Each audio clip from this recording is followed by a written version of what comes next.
Hello, this is our project on amyloid beta and tau regulation therapies. I'm Brennan. I'll be talking about the problem and as well as the related financial restraints. I'm Janov. I'm going to be talking about the solution and the grand challenges. Hi, my name is Cameron. I'm going to be talking about the target audience and the feasibility of the project. I'm Jacob, and I will be talking about the connection to the joys of living, along with current research and roadblocks to that research.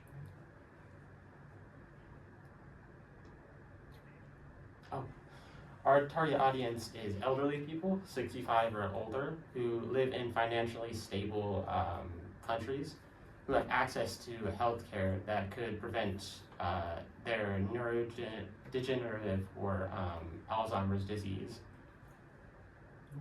So one of the main causes of Alzheimer's is the buildup of misfolded proteins around and inside neurons. One of these proteins is called amyloid beta, which comes from a larger protein called amyloid precursor protein, which is related to neuron growth and repair. But when amyloid beta misfolds, it can clump together and form plaques in the brain, which can affect other parts of the body as well, causing conditions called amyloidosis. Another protein linked to causing Alzheimer's is tau. Now, tau helps keep neurons stable and working properly. And when these proteins normally fold the right way, there's no issue, they get cleared by the brain.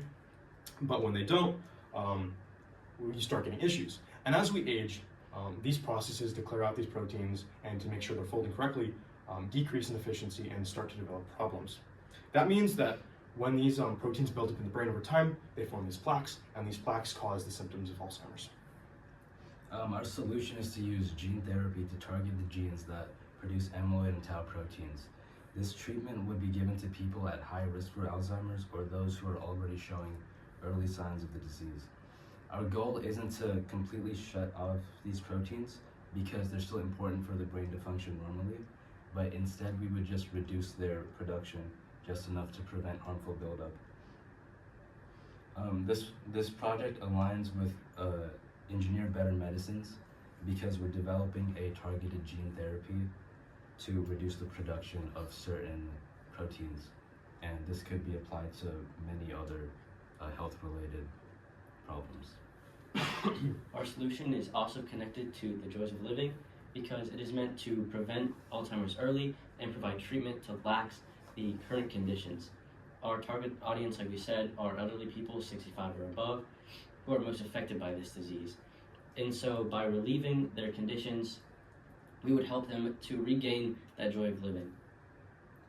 There are some current research going on about this problem, such as a study done by University College London with a gene silencing drug which showed promise in trials when it came to lowering the concentration of these tau proteins in the brain. And there are other studies, such as one performed at UC San Diego, which used treatments on rats to try to fix these damaged brain cells which were leading to the production of tau protein buildup. And this trial also found success, but obviously further research would be needed to scale this up to be used on humans. And we have intended to use these trials and their successes as long as their failures as building blocks for our own solution. And now when it comes to research in general, there are many roadblocks and challenges just because of how complex Alzheimer's is. It is heterogeneous in nature, which means it has multiple environmental and genetic factors. This means that it's almost impossible to describe the disease with only one pathological process, which makes it hard to develop drugs to fight against it. Another issue is the blood-brain barrier, which is a selective network of cells and proteins that prevent most therapeutic agents from entering the brain through the bloodstream. So this can make it difficult to, if you even have that drug, to get enough of that drug into the brain. And another problem, like we mentioned before, is that the development is expensive and experimental, which provides a potential barrier of getting proper support and resources. Diving a little more into the expenses of this kind of project, when looking at the financial resources, the funding of a kind of project like this comes down to two main areas. There's government funding, and then there's large corporation funding, generally from large pharmaceutical companies. Companies like AstraZeneca dump tons of money into creating products that will be successful. And considering how big of an issue Alzheimer's is, there's definitely people looking into paying for this. Additionally, government funding comes down from a lot of government subsidies and also programs like the NIH. If we're looking at the specific costs for this kind of product and project, it's extremely high. It's really difficult to estimate accurately what the cost of this project will be, but to give some contextualization here, already about $40 billion have been poured into trying to find a cure or treatment for Alzheimer's, and the average gene therapy costs about $5 billion to make, and for the individual, it can cost up to $4 million if they don't have insurance. For feasibility, there already exist studies on the subject, such as by the Mayo Clinic, which tested using gene editing technology to remove the EXT1 gene from mice. And basically what it did is it removed heparan sulfate production, which traps amyloid peptides, which when stacked or clumped together, create amyloid plaques, which blocks brain flow and is the main cause between Alzheimer's. And so removing it, the EXT1 gene, loosened brain flow and prevented Alzheimer's production in the mice. But that's not very scalable up to humans because heparan sulfates are required for brain production. So a more feasible solution would be just to reduce the heparan sulfate production.